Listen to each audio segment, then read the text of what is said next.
Well, let's stay then with one of our big stories for the day. The Health Minister, Dr Joe Phaahla, calling on protesters to follow the right channels and not disrupt services at Kalafong Hospital. We're joined by the Minister in the Presidency for more on this story. This is Mondli Gungubele, following the Presidency also issuing a statement on this matter. Before we get into the statement that has come out of government communications, Minister Gungubele, I just want to kick off with what we've seen happening in Parliament in as far as the President and the Phaahla issue is concerned. Interesting to see that the President's spokesperson, Vincent Magwenya, has accused opposition parties of being opportunistic, saying that they're using the moment for political expediency.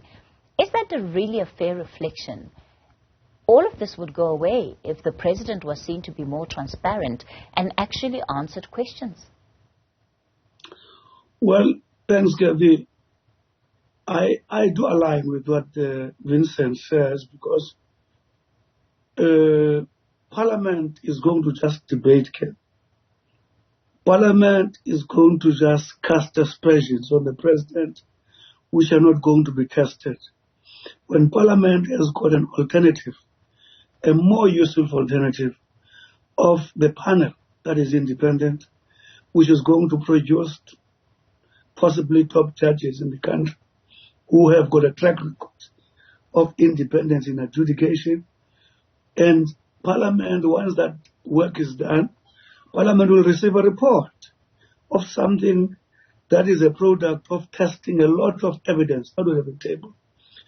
This thing that happened in Parliament, it's just grandstanding, which is going to lead nowhere. But you would have cast aspersions on the President, which are not going to be tested, which are not going to be tested against anything. Minister Gungubele, the President is allowing the aspersions, as you put it, to be cast because he simply won't come out and tell us what exactly happened on his farm. If the details are as simple as he has already confirmed on public record, that there was a robbery at his farm, that there was foreign currency involved, why doesn't he just clarify and give more details? And if you're saying that Parliament will be simply about MPs debating this issue, isn't that undermining the accountability role that Parliament plays over the executive? No. In Parliament, maybe somebody must have told you, there is something called substantial motion. Whenever an item has got a potential to impair one's person, normally you are not allowed. You are always called upon to actually present a substantial motion. What is a substantial motion? It's a motion where evidence and everything will be pulled together and be tabled before Parliament, and there's a particular process that is there. But in this instance, in our view, the independent panel replaces that. You're not allowed in Parliament, Kathy, to, let me put it this way, you can't just say in Parliament somebody is a thief. When you do that, they call you out of order, say bring a substantial motion. This was an opportunity to actually allow Parliament to exercise a right that is better exercised when the motion is substantial. And that motion, I repeat, but Minister, MPs hurl insults at each other, at ministers all the time. It's nothing new. It doesn't take away from the fact that at the end of the day, there have to be certain answers given to questions that relate to accountability. And it seems here that the President could well be afraid of giving more information out of fear of incriminating himself. Is that what is happening here? I think when you find yourself, Kathy, being charged by people who've got all the dubious what to call history, like this chap, and I respect his right to charge the President, and I don't want to enter there. But when you find so many things having happened in your yard and creating so many questions around you, and you get advised by those who are legally assisting you to keep a low tone on the matter, because there's a possibility in the nature of these questions that you can unfairly incriminate yourself. It is not something that does not unprecedented. It's there in history. Over and above that, here you are speaking about a president who has subjected himself to a tougher process than the mere debate in Parliament. Why is it taking so long to answer the questions that were sent through by the Reserve Bank? As you know, Kathy, Hawks, South African Reserve Bank, SARS, and now the Independent Parliament, which is a parliamentary process, all those issues are investigating what happened in the President's house. And remember, the President was not there when these things happened. What happened in the President's house, and the President has actually subordinated to the legal advice to deal with this matter in a particular way, and President has expressly submitted to a parliamentary process. So the point is, to me, what is it that you are going to get? What is the better thing you are going to get in Parliament? But, so I was asking here specifically about the Reserve Bank and why he's missed the deadlines to respond to questions from the Reserve Bank. You say the President has missed what? The deadlines to respond to questions sent to him by the Reserve Bank. The Reserve Bank that is conducting its own investigations. Listen, Kathy, the issue of deadlines, I don't know about it. But when you answer questions, it's always possible to do that. And I just don't want to make a comment because I don't know what you're speaking about, to be honest. All right. So you aren't aware of the letter that the EFF has since become public, just on the Reserve Bank, saying that the President missed a number of deadlines to respond to its questions? I don't know. So the difficult... Remember, the President... you see, that would be... Let me put it this way. I'm not sure how would this align. You remember the public protector has issued questions to the President? And if my memory serves me, the President has answered those questions. And I don't want to be a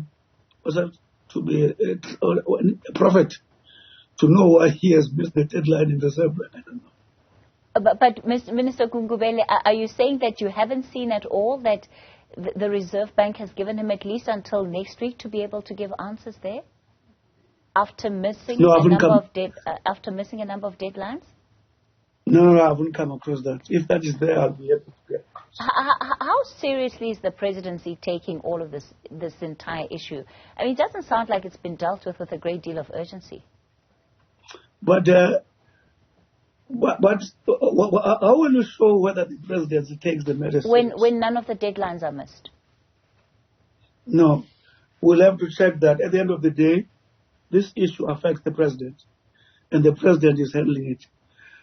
Where we are sitting, we are comfortable that the President has subjected himself to established processes of the law enforcement in South Africa. Does the President have something to hide, Minister Gungubele? How do you have something to hide, Kathy, when you subject yourself to all those processes? It's easy to hide something in Parliament, by the way, because you can just argue back in Parliament. But when you go to those processes of independent panel, to Hawks, there's nothing to hide there. But in Parliament, it's a debate for the sake of debate. You can hide. It's easy to be diplomatic in Parliament. That still doesn't mean the President reserves a right to not answer questions that MPs have. By the way, I'm not sure if you checked that question, Kathy. Maybe you should read it. I did. Do you want to repeat it so that I can No, tell you can go ahead why? and make the point about the question.